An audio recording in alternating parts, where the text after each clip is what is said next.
Magandang gabi, pambungad sa ating newscast. Unang araw pa lang ng termino ng mga nanalo sa 2025 midterm elections, naging maaksyon na rin agad ang pagbabalik bilang alkalde ng Maynila ni Isko Moreno Domagoso. Walang sinayang na oras si Yorme dahil na rin sa lumalalang isyu ng basura sa lungsod.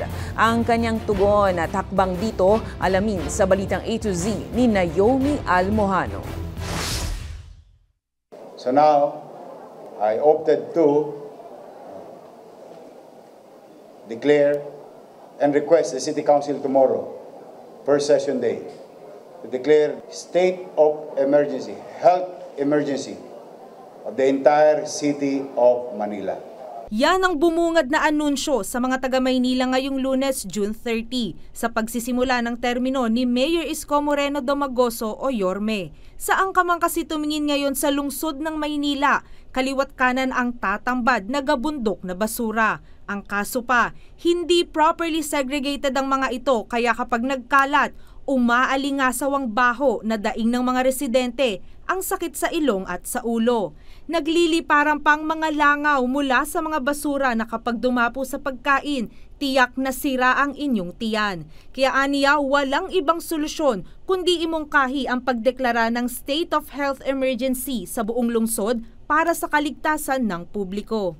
Talagang sasabog ang Maynila. Sa baho, sa eyesore, at higit sa lahat, panganib na dulot ng basura sa kalusugan. Ayon kay Isko, nagsimulang matigil ang koleksyon ng basura sa lungsod dahil sa utang sa dalawang kinontratang waste management contractors ng lideratong Hani Lacuna, ang PhilEco Metro Waste Management at Metro Waste Solid Waste Corporation na pareho na ring nagsumite ng termination of contract kay Yorme ngayong Lunes. From 561 million,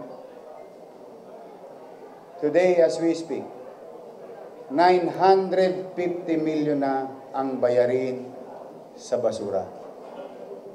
Katulad ng naisaad ng isa sa kontraktor ng basura, January lang sila binayaran. May basura sa kalsada, may hindi na bayaran. Hindi na bayaran noong 2024 ng luma, kumuha sila ng bago according sa kagustuhan nila, hindi rin nila binayaran. Kaya ngayong unang araw ng kanyang termino, tiniyak niyang magdamagan o walang tulugan ang paglilinis nila sa Kamaynilaan.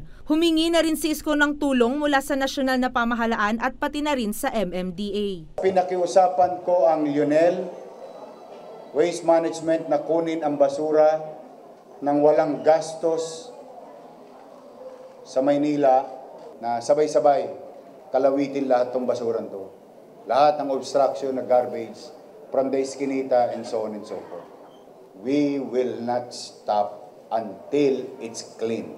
Maging mga drainage system, nakaplano na ring linisin para sa iwas baha ngayong tag-ulan at panahon ng bagyo. Gayunpaman, bagamat nasa pagpapalinis ng mga kalsada sa Maynila ang prioridad ni Yorme ngayon, pangako niyang pananagutin ang mga dahilan ng garbage crisis sa bansa, lalo pat daing ng mga Manilenyo.